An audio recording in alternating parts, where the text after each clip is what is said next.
et bienvenue entre deux lignes, saison 2 sur Full Attack. Allez, on reprend les bonnes habitudes, on se donne 3 minutes pour parler de ce qui m'inspire pendant les essais Full Attack. Pilotage, matos, réglage, un peu d'étroit. Aujourd'hui, on va parler de maintien.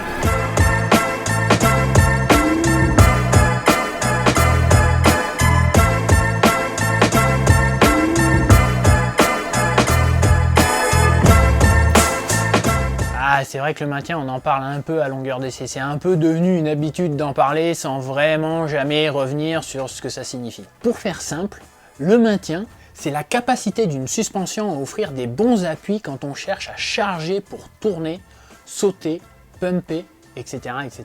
Bref, trouver du grip. Quelque part, avoir du maintien, c'est l'inverse d'avoir un vélo qui plonge dans le débattement dès qu'on cherche à trouver un appui. Ok ?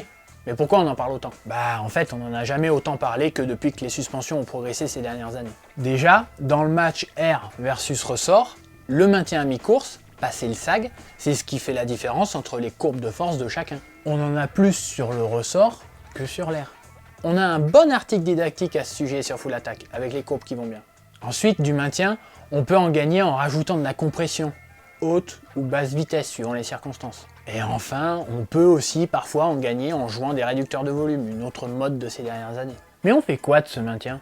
Bah d'abord, il participe à l'assiette, à l'équilibre du vélo. Vous savez, ce mouvement de tangage que le vélo a plus ou moins, et qui peut vous faire le mat de bateau par-dessus. Ça clairement c'est mauvais s'il faut planter un appui, sauter ou freiner. Mieux vaut avoir une bonne assiette comme on dit. Et forcément, un peu de maintien, si le vélo se tient, bah ça aide. Alors, je vais pas vous faire un cours sur comment avoir du maintien en soi, c'est une science à part entière et ça va pas tenir dans les 3 minutes qu'on s'est fixé.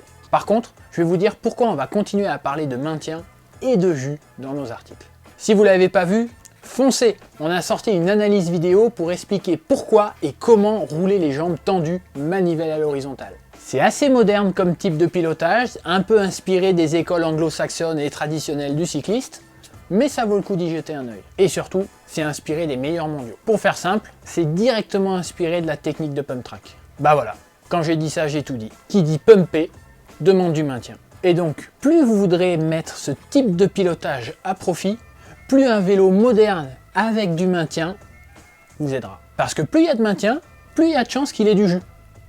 Du quoi? Du jus. C'est la capacité du vélo à transformer tous les petits mouvements de terrain en vitesse. Quand on cherche à pumper dessus, bien sûr.